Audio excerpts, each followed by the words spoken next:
Capston one finger తో touch చేస్తే revolution మొదలైనట్టే. పార్టీలో అసమ్మతులపై కాంగ్రెస్ హైకమాండ్ ఫోకస్ పెట్టింది. గాంధీభవన్లో కాంగ్రెస్ క్రమశిక్షణ కమిటీ సమావేశం కొనసాగుతోంది. 4 అంశాలపై ప్రధానంగా చర్చిస్తున్నారు.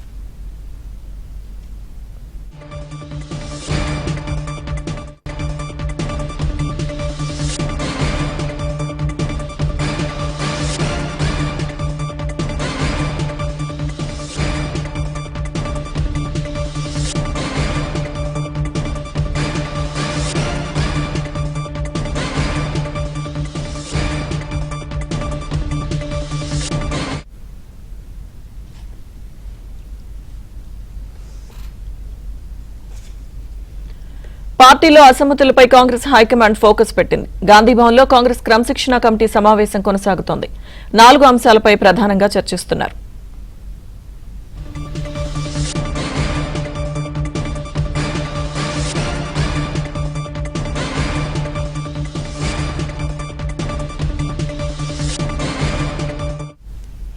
గాంధీభవన్లో సమావేశానికి సంబంధించిన పూర్తి సమాచారం మా ప్రతినిధి సిద్ధార్థ్ అందిస్తారు.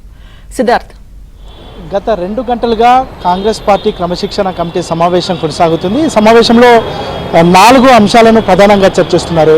దాని ఎజెండాకి సంబంధించినటువంటి విషయాలను చూస్తే కొండా సురేఖ కూతురు సుష్మిత చేసినటువంటి వ్యాఖ్యలు, కొండా సురేఖకి ఇచ్చినటువంటి షోకాజ్ నోటీస్, దానికి కొండా సురేఖ ఇచ్చినటువంటి వివరణ, దీనికి సంబంధించినటువంటి అంశంపై ఏ విధంగా వ్యవహరించాలనే అంశానికి సంబంధించి క్రమశిక్షణ కమిటీ భేటీ అయింది. దానికి సంబంధించిన అంశాన్ని చర్చిస్తుంది. ఇక చిన్నారెడ్డి ఇచ్చినటువంటి వివరణ పైన ఎలాంటి నిర్ణయం తీసుకోవాలనే అంశాన్ని కమిటీ పరిశీలిస్తుంది. చిన్నారెడ్డి తనకు కాంగ్రెస్ అన్న, కాంగ్రెస్లోని క్రమశిక్షణ నియమావళి అన్న తనకు ఎంతో గౌరవం ఉందని, ముఖ్యంగా కాంగ్రెస్ పార్టీ అగ్రనేతలైనటువంటి రాహుల్ గాంధీ, సోనియా గాంధీ, మల్లికార్జున ఖర్గే వీళ్ళందరి నిర్ణయాలను కూడా ఎప్పటికీ కట్టుబడి ఉంటారు. కానీ కాంగ్రెస్ పార్టీలో జరుగుతున్నటువంటి అంతర్గత విషయాలను అక్కడ ఉన్నటువంటి కార్యకర్తల మనోభావాలను చెప్పే ప్రయత్నం చేశాను తప్ప కాంగ్రెస్ పార్టీకి ఎన్నడూ తాను వ్యతిరేకంగా వివరించలేదనే విషయాన్ని చిన్నారెడ్డి తన లేఖ రూపంలో తెలియజేశారు. ఇక ఈ లేఖలో పేర్కొన్నటువంటి విషయాలన్నింటి, అంటే అక్కడ జరిగినటువంటి సిచ్యువేషన్ ఏంటి, తను ఏ పరిస్థితుల్లో ఆ వ్యాఖ్యలను చేశాను అనే విషయాన్ని తెలియజేయడంతో పాటు క్రమశిక్షణ కమిటీ తన మనసులో ఉన్నటువంటి బాధనందరినీ అర్థం చేసుకొని తనకిచ్చినటువంటి షోకాజ్ నోటీస్ను ఉపసంహరించుకోవాలనే విజ్ఞప్తిని చేశాడు. ఇక దాంతోపాటు రాజగోపాల్ రెడ్డి అంశం ఒక హాట్ టాపిక్గా మారింది. బీసీ బిడ్డలు అయినటువంటి వాళ్లకు క్రమశిక్షణ కమిటీ నోటీసులు సర్వ్ చేస్తున్నారు, వాళ్ళపైన చర్యలు తీసుకుంటున్నారు. కానీ కొన్ని సామాజిక వర్గాలపై చర్యలు తీసుకోవడానికి క్రమశిక్షణ కమిటీ వెనుకడుగు వేస్తుందని ఒక తీవ్రమైన విమర్శ ఉన్నటువంటి నేపథ్యంలో రాజగోపాల్ రెడ్డి విషయంలో ఏ విధంగా వ్యవహరించాలని కమిటీ క్షుణ్ణంగా అధ్యయనం చేస్తూ ఉంది. ఎందుకంటే రాజగోపాల్ రెడ్డిపై ఇప్పటి వరకు ఎవరు కంప్లైంట్ ఇవ్వలేదు.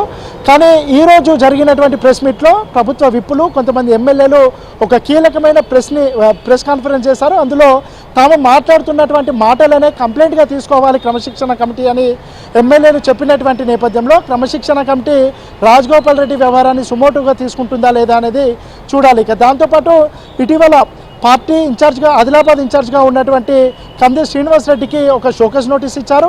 దానిపైన కంది శ్రీనివాసరెడ్డి ఈరోజు ఉదయం క్రమశిక్షణ కమిటీ చైర్మన్ మల్లు రవిని కలిసి వివరణ ఇచ్చారు. ఆ వివరణ పైన ఎలాంటి నిర్ణయం తీసుకోవాలనే అంశం మీద క్రమశిక్షణ కమిటీ చర్చిస్తూ ఉంది. మొత్తానికైతే కొండా సురేఖ విషయంలో ఏ విధంగా రెస్పాండ్ కావాలి, ఎందుకంటే షోకాజ్ నోటీస్ ఇచ్చారు, 3 రోజుల సమయం ఇచ్చారు. ఆ సమయంలోగానే కొండా సురేఖ వివరణ ఇచ్చింది. కానీ ఆ వివరణలో తన కూతురు వ్యాఖ్యలకు తనకు ఎలాంటి సంబంధం లేదని చెప్పినటువంటి నేపథ్యంలో దీనిపైన క్రమశిక్షణ కమిటీ కొండా సురేఖ ఇచ్చినటువంటి వివరణతో సంతృప్తి చెందిందా, లేదంటే మరోసారి ఏదైనా క్వశ్చన్స్ వేసి ఆమెకు మరోసారి నోటీస్ సర్వ్ చేస్తారా, లేదంటే ఆమె ఇచ్చినటువంటి నోటీసులపైన ఎలాంటి చర్యలు తీసుకుంటారు, ఎలాంటి నిర్ణయాలు తీసుకుంటారు అనేది మరికోసేపట్లో తెలియ అవకాశం ఉంది. ఇక రాజగోపాల్ రెడ్డి అంశాన్ని సుమోటుగా స్వీకరిస్తారా, లేదంటే ఎవరైనా కంప్లైంట్ అంటే లిఖితపూర్వకంగా ఫిర్యాదు ఇచ్చేంత వరకు వెయిట్ చేస్తారా అనేది చూడాల్సి ఉంది. ఇక చిన్నారెడ్డి తను చేసినటువంటి వ్యాఖ్యలకు, ఆ వ్యాఖ్యల వెనుక ఉన్నటువంటి ఉద్దేశాలు